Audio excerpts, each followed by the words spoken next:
Fascista virou um dos adjetivos mais populares e talvez menos precisos do debate político brasileiro e mundial. Eu fui chamada de fascista indiretamente por uma parlamentar.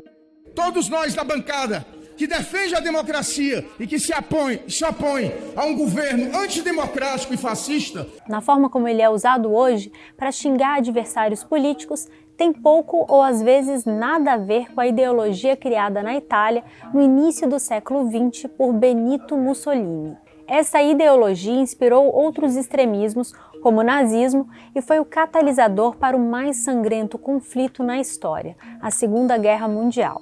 Aliás, o tema voltou aos holofotes na Itália com a chegada ao poder da primeira-ministra Giorgia Meloni, cujo partido tem raízes no fascismo. Mas como o fascismo virou um insulto tão comum?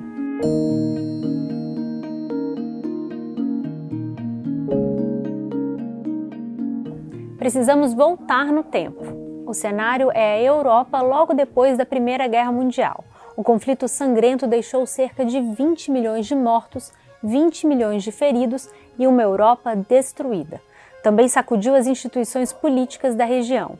Na Rússia, os bolcheviques implantavam a primeira experiência comunista com a Revolução de 1917. Ao mesmo tempo, na Itália, Benito Mussolini, um ex-socialista, criava um movimento que ficaria conhecido como fascismo. O objetivo principal era combater o socialismo. O nome se baseava na palavra de origem latina fasces, uma espécie de machado com gravetos amarrados usado na Roma Antiga como símbolo de autoridade e unidade do Estado.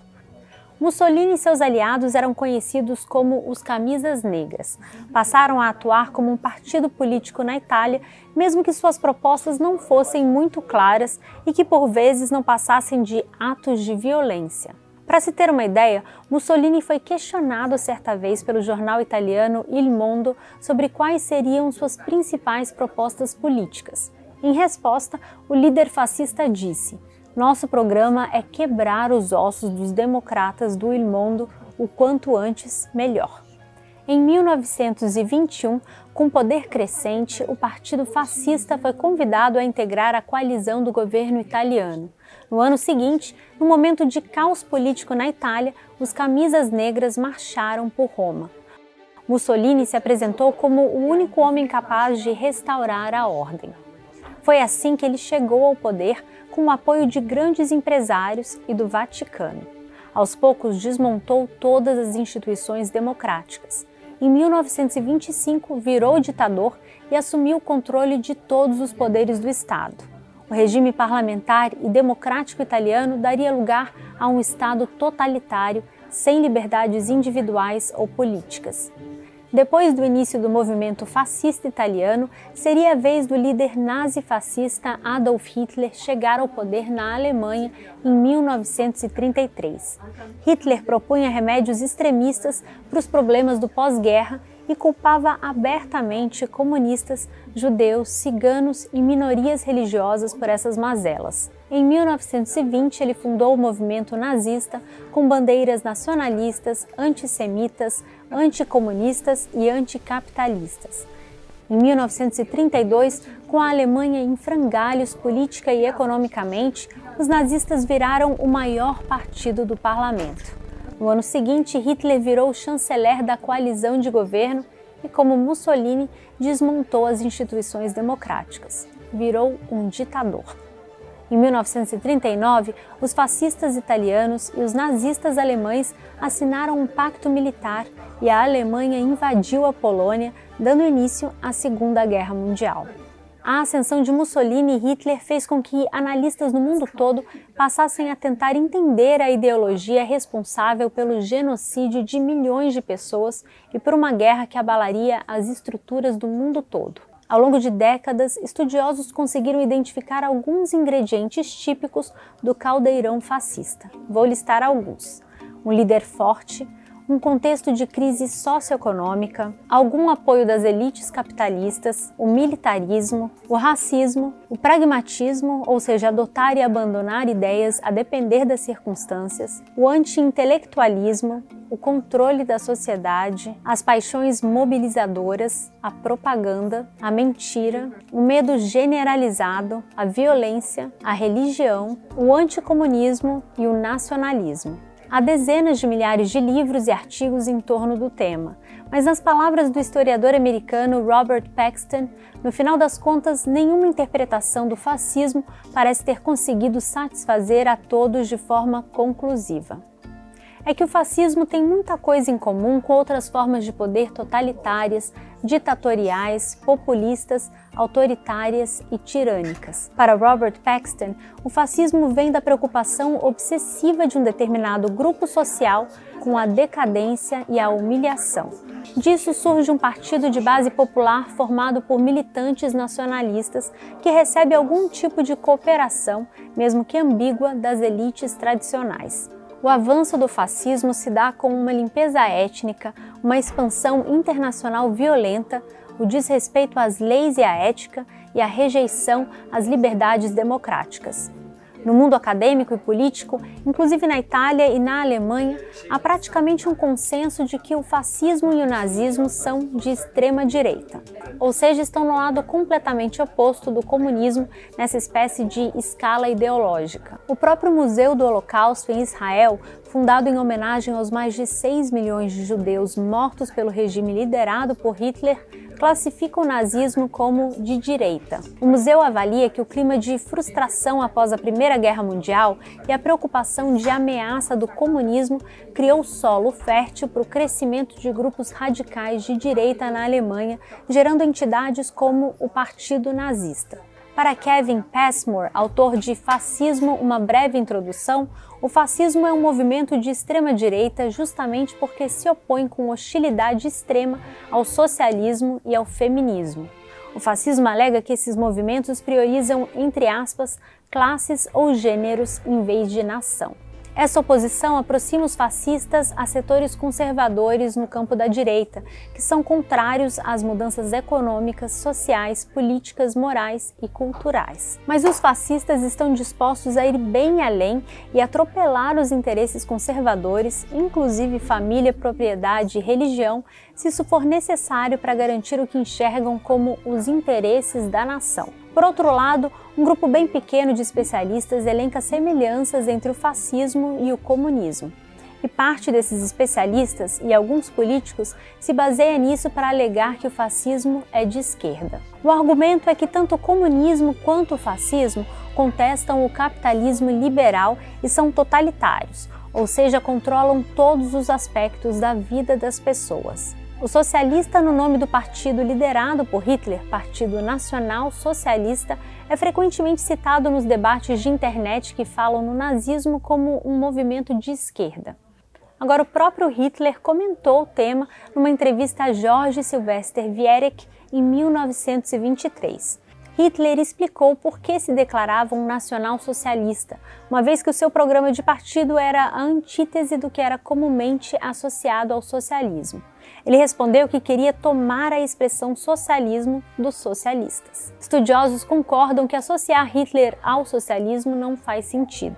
O linguista brasileiro Isidoro Bilkstein, especialista na análise do discurso nazista e totalitário, explica que a base do nazismo está no termo nacional, não no socialista. Ou seja, o mais importante era a defesa do que eles enxergavam, entre aspas, como próprio dos alemães. É a chamada teoria do arianismo.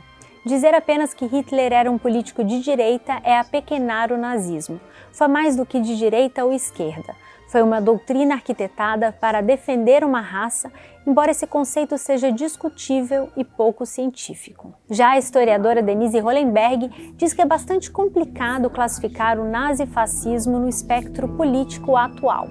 Ela explica: o nazismo nasce no meio de uma crise de referências muito grande após a Primeira Guerra. Os valores muitas vezes vão se embaralhar e esses conceitos de direita e esquerda atuais não resolvem bem o problema. Eles rejeitavam o que era a direita tradicional da época e também a esquerda que estava se estabelecendo. Eles procuravam se mostrar como um terceiro caminho.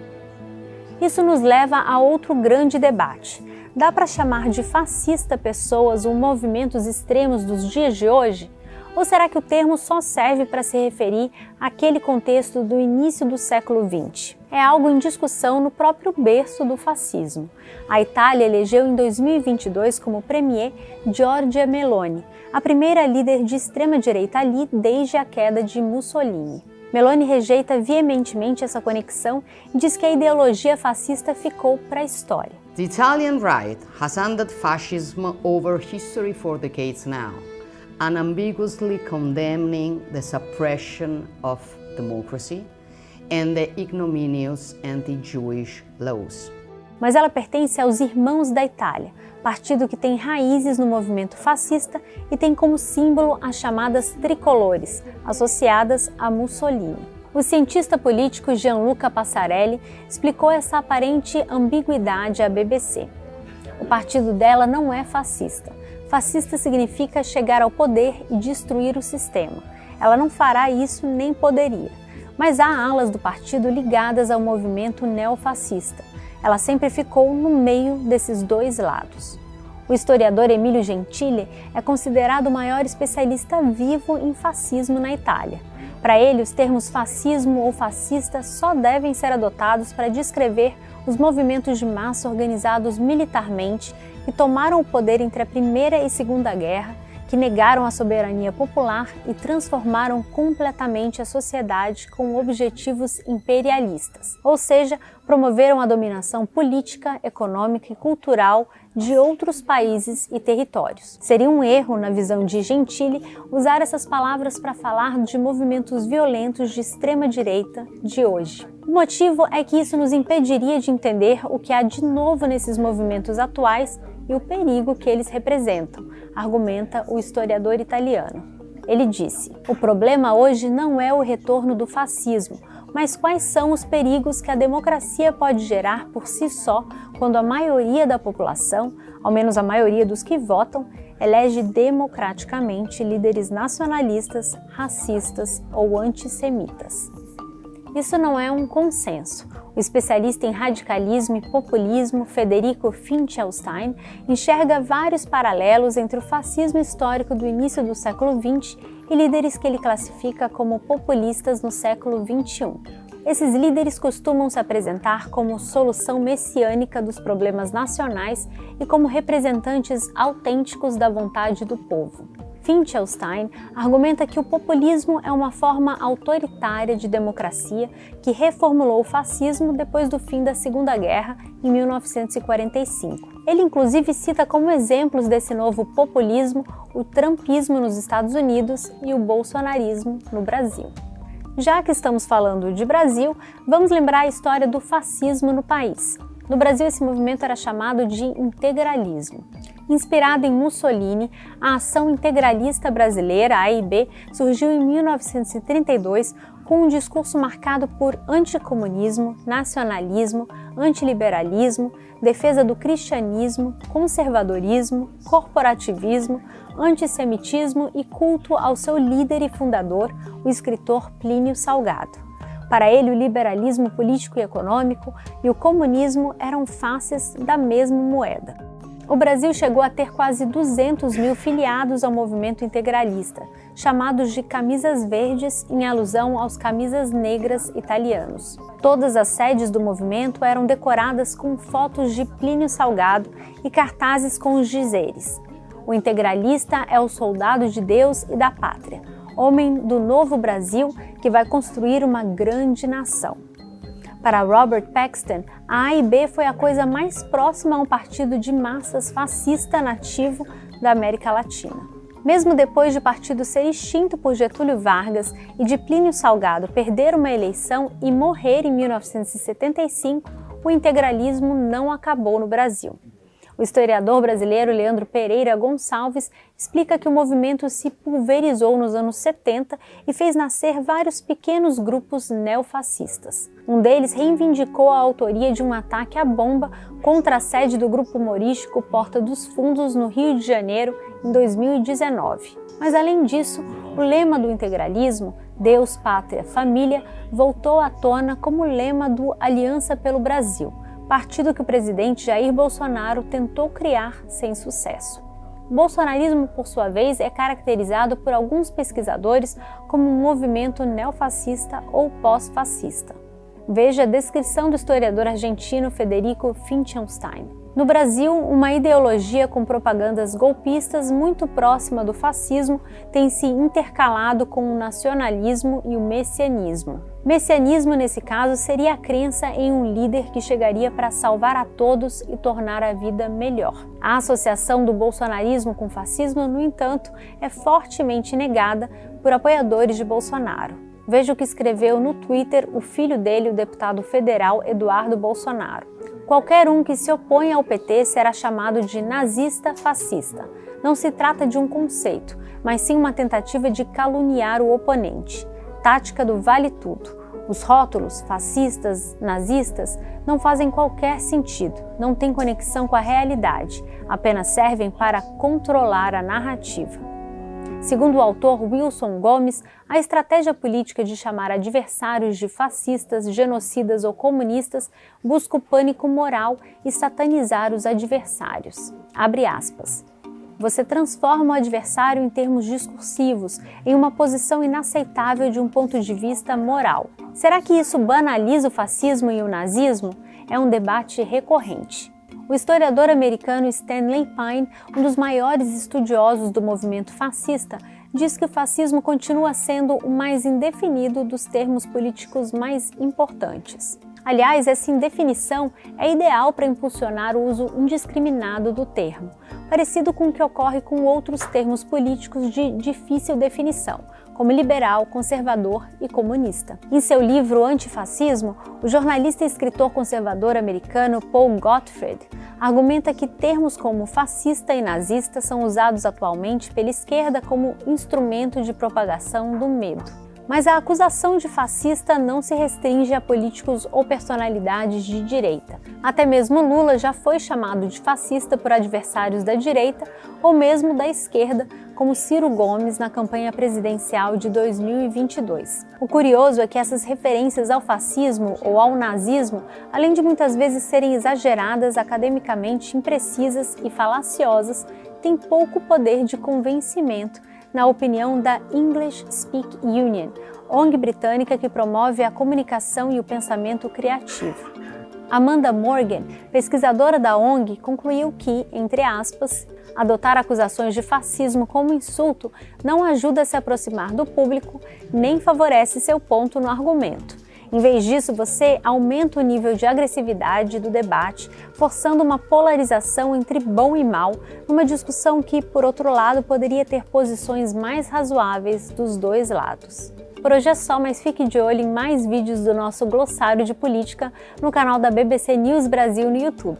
Obrigada pela audiência, tchau!